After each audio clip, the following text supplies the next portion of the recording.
Bienvenue sur le podcast de l'Église du Plateau. Quel que soit votre parcours de foi jusqu'à aujourd'hui, nous espérons que le message que vous êtes sur le point d'écouter vous aidera à mieux connaître Dieu tel qu'il se révèle dans la Bible et à découvrir la vie qu'il veut vous offrir. Aujourd'hui, nous continuons notre série sur Ésaïe, dans laquelle nous prenons de la hauteur. Alors, vraiment, plus je me plonge dans ce livre, plus je suis convaincu à quel point c'est un chef-d'œuvre où aucun autre livre dans la Bible nous donne cette perspective aussi large du plan de Dieu pour l'humanité. Et donc, c'est pas un hasard s'il est cité un peu partout dans le Nouveau Testament.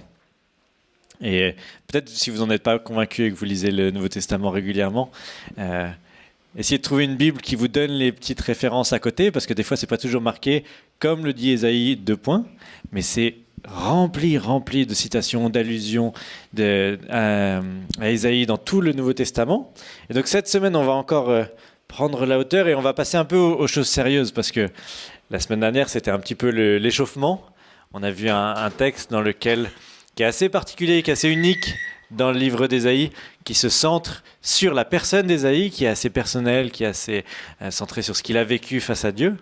Et là, on va élargir l'horizon et on va voir à quel point Ésaïe donne les grandes catégories, tout le vocabulaire, les concepts qui permettent ensuite aux auteurs du Nouveau Testament de nous décrire qui est Jésus, qu'est-ce qu'il a accompli, qu'est-ce que l'Église, en quoi toutes ces choses-là font partie du plan de Dieu depuis l'éternité.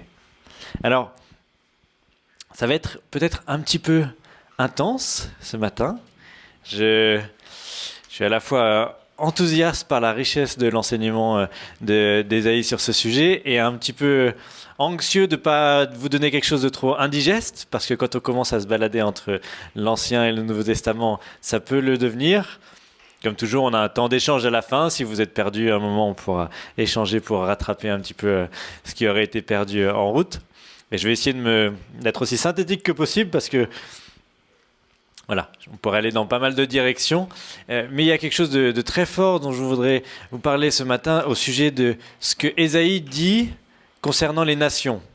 Et ça apparaît dès le début du livre, dès le chapitre 2, comme on va le lire. C'est un thème qui apparaît et qui reste tout au long du livre.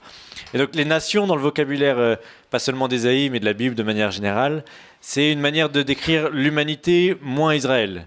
Toute l'humanité est séparée en 2 catégories. Soit on est juif, soit on est non-juif. Soit on appartient à Israël, soit on fait partie des nations, des peuples. Ça peut être exprimé de manière différente. Et les nations, les peuples sont très présentes dans le livre d'Ésaïe. Il y a même tous les chapitres 13 à 35 sont entièrement consacrés aux nations.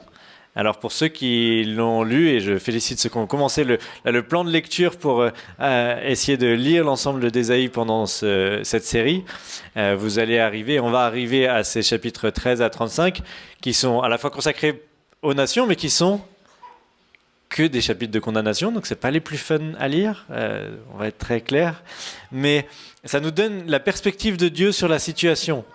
Parce qu'en fait, à l'époque où Ésaïe parle, on est dans une situation géopolitique assez complexe. Peut-être je vous ai préparé des petites cartes pour essayer de se repérer, parce que vous n'avez pas forcément la carte du Proche-Orient ancien en tête. Donc Israël est bloqué principalement à la première partie du livre, entre la Syrie et l'Égypte, et puis ensuite Babylone va prendre le relais, et puis ensuite les Perses et les Mèdes, mais dans un premier temps entre la Syrie et l'Égypte. Et puis je vous en avais dit 2 mots, ça c'est juste, si c'est pas clair pour vous, c'est important que ce soit clair, parce que ça peut créer beaucoup d'incompréhension dans la lecture dans l'Ancien Testament. C'est que Israël à ce moment-là était divisé en 2 parties, et ces 2 parties, soit on les décrit comme Juda et les royaumes du Nord, mais sinon, le plus souvent, c'est décrit comme Juda et Israël. Donc, quand Ésaïe dit Israël, il n'est pas en train de dire tout Israël, il est en train de dire Israël moins la partie qui concerne Juda. Donc ça, voilà. Désolé, je vous fais un petit cours de géographie là pour démarrer, mais ça peut créer des incompréhensions. Donc souvent, Ésaïe parle de Jérusalem et Juda. C'est particulièrement à eux qu'il s'adresse par distinction par rapport au reste d'Israël, qui du coup s'appelle Israël. Ça va jusque-là ? Ouais.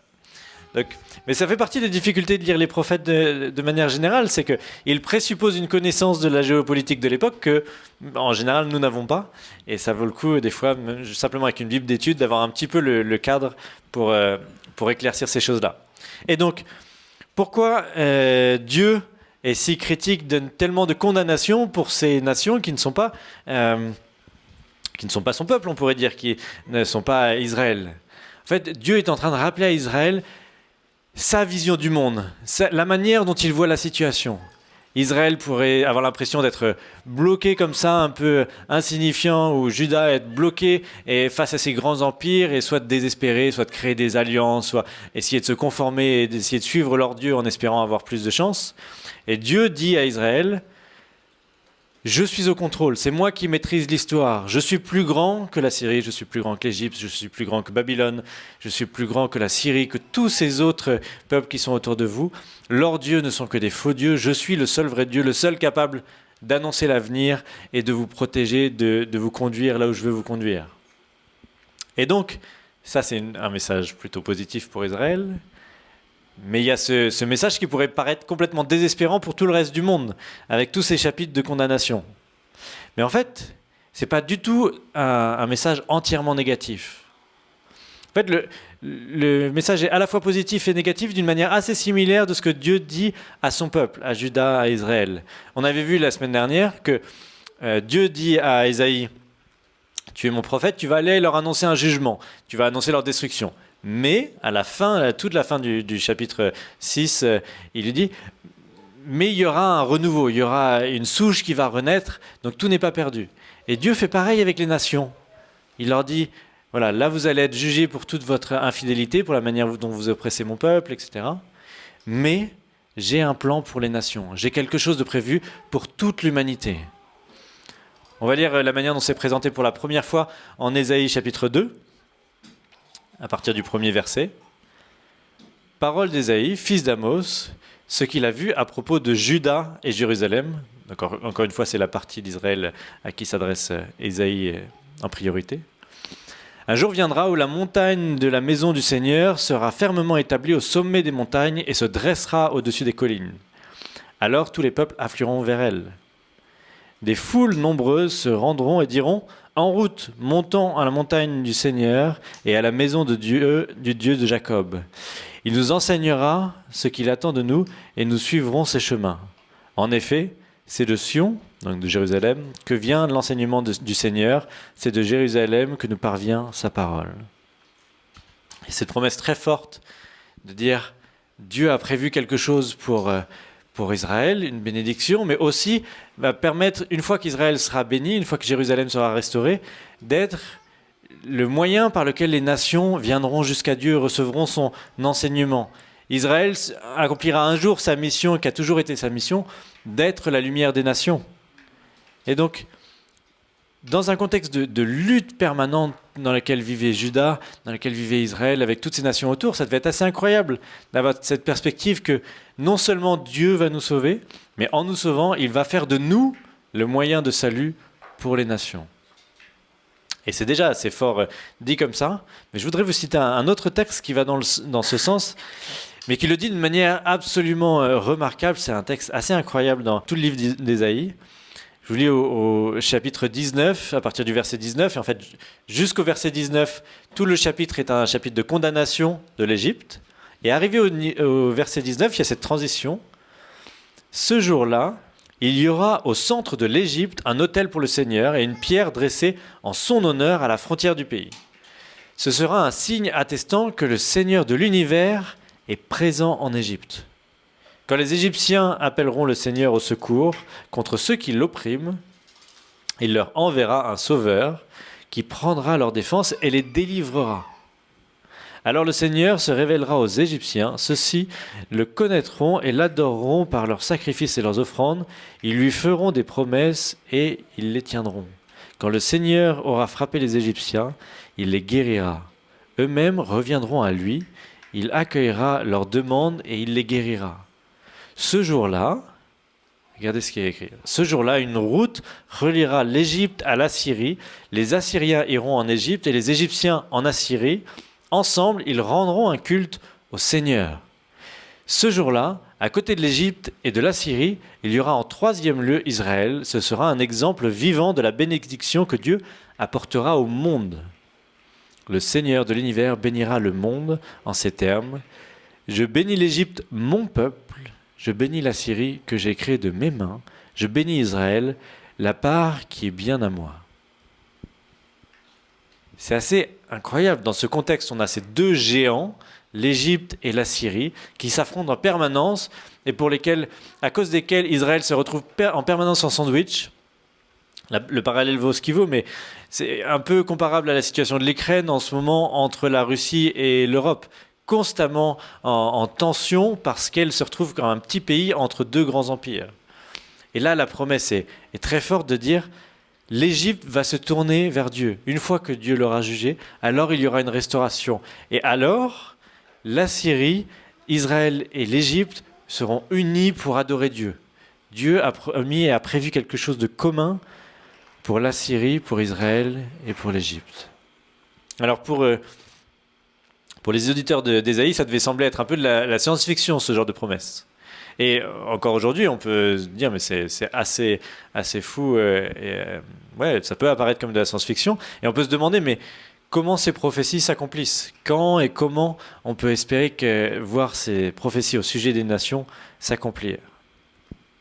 Alors c'est là où je vais essayer d'être aussi clair que possible, mais c'est vraiment important de voir comment le Nouveau Testament nous prend par la main pour dire, mais regardez comment s'accomplissent les prophéties qui ont été apportées par Ésaïe. Et ces prophéties-là, on les voit s'accomplir dans le Nouveau Testament au moins à deux niveaux. Premier niveau avec Jésus et un deuxième niveau avec l'Église.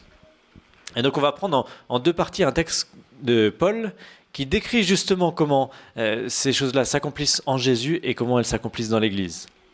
Alors d'abord, comment elles s'accomplissent en Jésus. On lit en Romains 11 à partir du verset 7. En résumé, accueillez-vous les uns les autres comme le Christ vous a accueillis pour la gloire de Dieu.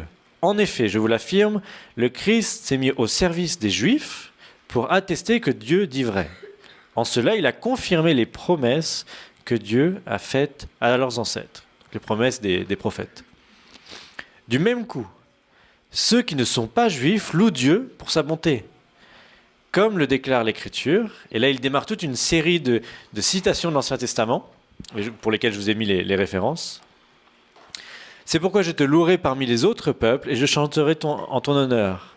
Elle déclare aussi, donc l'Écriture, « Vous, habitants de tous les peuples, réjouissez-vous avec le peuple du Seigneur. » Et encore, « Manifestez la gloire du Seigneur, vous tous les pays, chantez ses louanges, vous tous les peuples. » Et enfin, une citation d'Ésaïe. Ésaïe dit aussi, « Le descendant de Jessé viendra, il se lèvera pour gouverner les autres peuples, et ils mettront leur espoir en lui. » Donc autrement dit, Paul est en train de nous prendre par la main et de nous dire, vous vous souvenez de toutes ces promesses-là ? C'est Jésus qui les accomplit. Il les accomplit d'abord pour Israël, il est d'abord celui qui vient accomplir les promesses faites à Israël, mais en le faisant, il est en train d'accomplir les promesses faites à l'humanité. Il est ce roi promis pour les nations. Et tout au long de l'Ancien Testament, cette annonce du Messie, du roi, du fils de David qui doit venir, est toujours un roi qui vient apporter le règne parfait de Dieu sur Israël, mais aussi sur toutes les nations. Et Paul nous rappelle, c'est ce que Jésus a accompli à la croix par sa résurrection, par sa venue sur terre. Il est venu être ce roi pour les nations. Mais, si on est un peu familier avec l'histoire de Jésus, on peut se dire, à quel moment ça a loupé ? Parce que il vient, il sillonne toute la Judée, tout Israël, la Galilée, tout ça, et puis il a des disciples qui sont tous juifs, et puis il finit son ministère, tous ses disciples sont encore juifs, et il ressuscite, il s'en va. Et c'est là où Paul nous amène un cran plus loin pour nous dire, mais ces prophéties sont réellement accomplies en Jésus, simplement. C'est à l'Église qu'il a confié la mission de rendre effective l'accomplissement de ces prophéties pour l'ensemble des nations. Et en particulier au travers du ministère de Paul, lui est en train de défendre son ministère, mais au travers de toute l'Église. Jésus qui est venu annoncé comme la lumière des nations, nous a transmis cette mission aussi d'être la lumière des nations. Regardez comme il décrit son ministère. Donc c'est les versets justes qui suivent en Romains chapitre 15, donc à partir du verset 15. J'ai écrit ainsi en raison de la grâce que Dieu m'a accordée, d'être serviteur de Jésus-Christ pour les peuples non juifs. Donc il souligne qu'il est au service de Jésus, il accomplit la mission de Jésus, mais il le fait pour les non-juifs. J'ai accompli un service cultuel en annonçant la bonne nouvelle de Dieu, afin que les peuples non-juifs deviennent une offrande que Dieu accueillera avec bienveillance et qui vivent pour lui par l'Esprit Saint. Uni à Jésus-Christ, je suis donc fier de mon travail pour Dieu. Et un peu plus loin, verset 20. Mais j'ai tenu à annoncer la bonne nouvelle uniquement dans les endroits où on n'avait pas entendu parler du Christ, afin de ne pas bâtir sur les fondements posés par quelqu'un d'autre. Ainsi, j'ai agi selon la déclaration des Écritures. Ceux à qui l'on n'avait pas annoncé le verront, et ceux qui n'en avaient pas entendu parler comprendront. Ésaïe 52, verset 15. Donc si on reprend son cheminement à Paul, il est en train de nous dire « Jésus est venu pour accomplir les promesses pour les Juifs, et en le faisant, il vient être une bénédiction pour les nations, pour les non-Juifs. Et il se présente lui-même en disant « Moi, je suis au service de Christ, je suis au service de Jésus, et en cela, j'accomplis cette partie de sa mission pour les non-Juifs. » Et puis la dernière partie est il est un peu plus difficile à suivre. Il nous dit « Du coup, j'annonce là où personne n'a annoncé, pour ne pas reposer sur les fondements d'autres personnes. » J'ai souvent entendu cette parole un peu d'un point de vue stratégique, de dire on regarde là où il n'y a pas de. Paul est en train de regarder la carte là où personne n'est allé, et il va simplement là où les gens ne sont pas allés. Mais par sa citation, il nous invite à voir plus loin. Et c'est là encore, je vous encourage à voir la richesse et la difficulté de voir comment les auteurs du Nouveau Testament utilisent les prophètes. Très souvent, ils utilisent les prophètes en sous-entendant, en supposant qu'on est déjà bien au clair sur le contexte dans lequel ils parlent. Dans ce verset-là, en Ésaïe 52, verset 15, il est clair que Ésaïe n'est pas en train de parler simplement de là où personne n'est allé, aller annoncer. Mais c'est le début du verset déclare très clairement sur le fait que la bonne nouvelle sera annoncée aux multitudes des nations, à toutes les nations. Et donc quand il est en train d'utiliser Ésaïe, il est en train de dire comme Ésaïe a annoncé que la bonne nouvelle serait annoncée en dehors du peuple d'Israël, moi-même, je suis envoyé vers les non-juifs et c'est en cela que j'accomplis les promesses qu'Ésaïe avait faites et qui concernaient la venue de Jésus. Et donc ça nous donne un cadre beaucoup plus large pour nous aussi, de voir que nous sommes, à la suite de Jésus et à la suite de Paul, en train de vivre l'accomplissement de ces promesses, ou de voir cette bonne nouvelle être annoncée partout dans le monde et de participer à ce plan merveilleux annoncé par Ésaïe et inauguré par Jésus. Et dans ce sens-là, je voudrais vous lire un texte d'un peu long, mais c'est la conclusion du livre d'Ésaïe, et qui nous décrit de manière remarquable, c'est assez dense, mais nous décrit de manière assez remarquable ce mouvement de Jésus avec des témoins qui vont vers les nations, et en cela, il y a cet accomplissement de toutes les nations qui se rassemblent vers Jérusalem. Ésaïe 66, versets 18 à 24. « Étant donné leurs pratiques et leurs projets, dit le Seigneur, le moment est venu pour moi de rassembler les peuples de toutes les langues, pour qu'ils contemplent ma gloire. Je mettrai un signe au milieu d'eux. Quant à ceux qui ont survécu à mon jugement, je les enverrai vers les peuples de Tarsis, de Poul, de Loud, les spécialistes du tir à l'arc, chez des gens de Toubal et de Yavan, et parmi les populations lointaines, partout où l'on n'a jamais entendu parler de moi, toujours cette même idée, partout où l'on n'a jamais vu ma gloire. Et mes envoyés révéleront ma gloire à ces pays. Alors, ils ramèneront vers tous vos frères et vos sœurs qui étaient chez eux, à cheval, en char et en chariot couvert, à dos de mulet ou à chameau, jusqu'à la montagne qui m'appartient à Jérusalem, dit le Seigneur. Ce sera leur offrande pour moi. Je l'accueillerai comme celle que les Israélites apportent à la maison du Seigneur dans des plats purifiés. J'irai même jusqu'à choisir dans ces peuples des prêtres et des lévites, déclare le Seigneur. Vos descendants et votre nom, dit le Seigneur, subsisteront en ma présence aussi longtemps que les nouveaux cieux et la nouvelle terre que je crée. Ça donne un panorama assez large de ce que Dieu est en train de faire. Ésaïe, avec ce dernier verset, nous dit « Je suis en train de préparer quelque chose » et il le décrit comme les nouveaux cieux et la nouvelle terre. Donc on voit qu'il est en train d'élargir l'horizon vers quelque chose d'éternel. Et il dit « Mais regardez, à partir de Jésus, j'ai ouvert la voie pour les nations et vous allez être envoyés, vous êtes les témoins qui allez vers les nations pour partager cette bonne nouvelle. Et en cela, tout sera prêt pour que toutes les nations se rassemblent dans cette nouvelle Jérusalem, dans ces nouveaux cieux, nouvelles terres, pour vivre dans la présence de Dieu, devant sa gloire, pour l'éternité. Et ça nous amène franchement, à prendre de la hauteur. Pour vous dire, dans le contexte de l'époque, les auditeurs d'Ésaïe voulaient déjà savoir, mais est-ce qu'on va être envahi par la Syrie? Est-ce qu'on va créer une alliance avec Babylone? Est-ce que c'est nos frères des royaumes du Nord qui vont s'associer à la Syrie pour s'attaquer à nous? Est-ce que l'Égypte pourrait être un allié valable? Ils avaient des questions de leur quotidien et qui étaient de leur survie et qui étaient importantes pour eux. Mais Ésaïe, alors d'une part, pour ces questions-là, leur donne un message qui est assez difficile à avaler, mais il en dit, mais vous arrêtez pas là. Dieu veut vous dire quelque chose de plus grand, de plus haut, de plus lointain. Il veut vous donner une perspective. Il veut vous amener à prendre de la hauteur et voir au-delà de vos circonstances géopolitiques du 8e siècle et voir ce que Dieu est en train de faire pour l'éternité. Et ça, c'est quelque chose qu'on doit entendre parce que c'est tellement naturel pour nous quand on se présente devant la Bible, quand on se présente devant Dieu, quand on vient à l'église, dire mais comment ça va répondre à mes problèmes pour lundi ? Comment Dieu va me parler pour moi personnellement? Comment mes problèmes vont être résolus au moment où je vais prier Dieu? Et il y a une place pour tout ça, mais il y a aussi une place pour voir que Dieu veut nous dire, ok, il y a ton quotidien, mais tu dois prendre de la hauteur, tu dois découvrir un nouvel horizon et de voir en quoi tu peux trouver ta place dans ce que Dieu est en train de faire beaucoup plus largement. Tu n'es pas le centre de l'histoire de l'humanité, mais au contraire, tu as l'opportunité de trouver ta place dans ce que Dieu fait, lui, le centre de l'humanité. Alors, on pourra discuter dans un instant de ce que vous voyez comme implication de tout ça. Là, je voudrais vous proposer 3 implications de ce nouvel horizon qu'Ésaïe nous propose. Le premier, c'est d'abord la reconnaissance. Dire, cette mission est déjà en train de s'accomplir. Nous sommes déjà le fruit de cela et là, il n'y a rien qu'à vous voir pour voir que c'est, on dirait une réunion des Nations Unies, quoi. On représente un grand nombre de nations. J'espère que j'ai oublié personne, mais j'ai mis quelques pays qu'on représente, soit de nationalité, soit d'origine.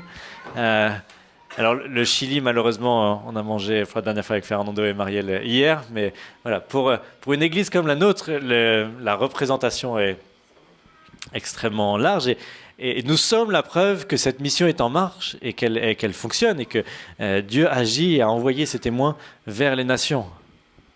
Et donc on devrait, au-delà de l'église locale, réaliser, et pour nous de toute façon c'est beaucoup plus difficile à oublier, mais c'est quand même une tentation des fois de réduire notre vision de l'église à l'église locale.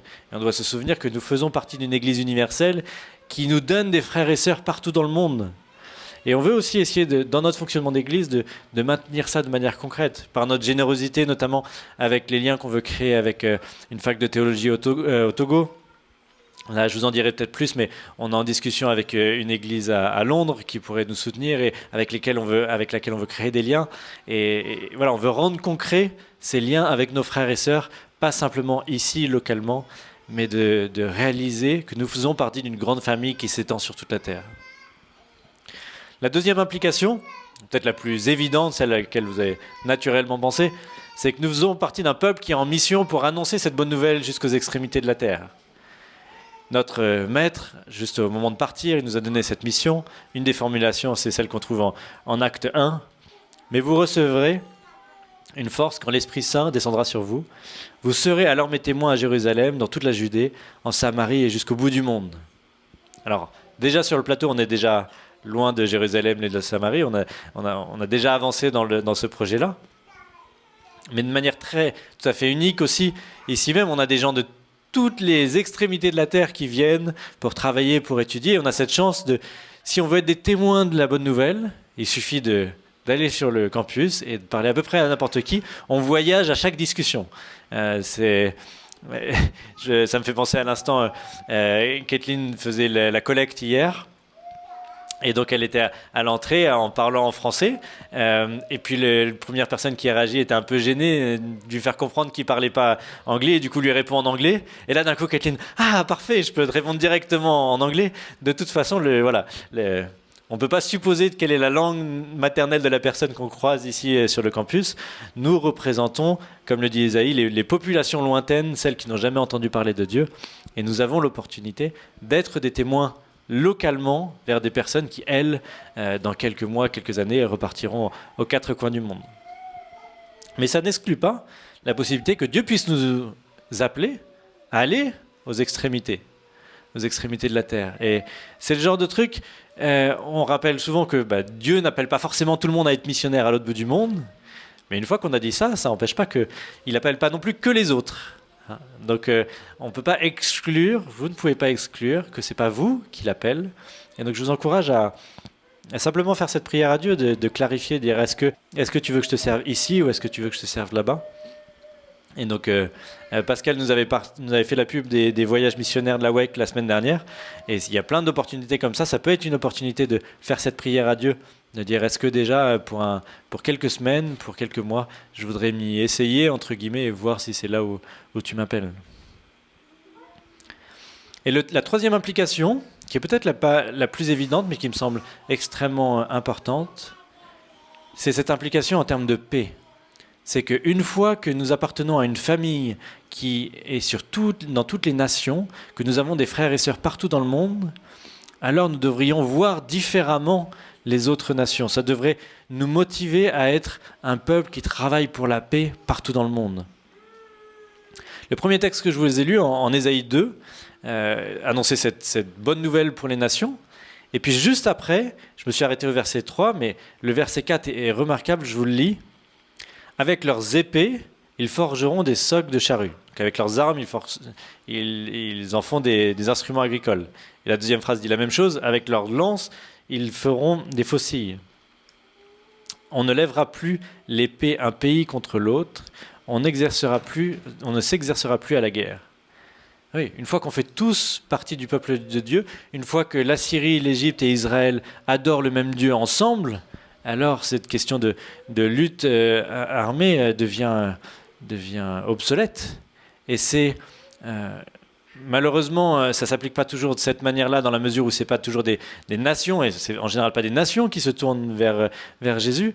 Mais déjà, en tant qu'individu, on est appelé à être ces artisans de paix qui, à l'intérieur d'une nation, voient les autres membres d'une autre nation comme des frères et sœurs en Jésus. Et qui, du coup, ça doit changer notre regard et, si possible, nos actions vis-à-vis de ces autres nations.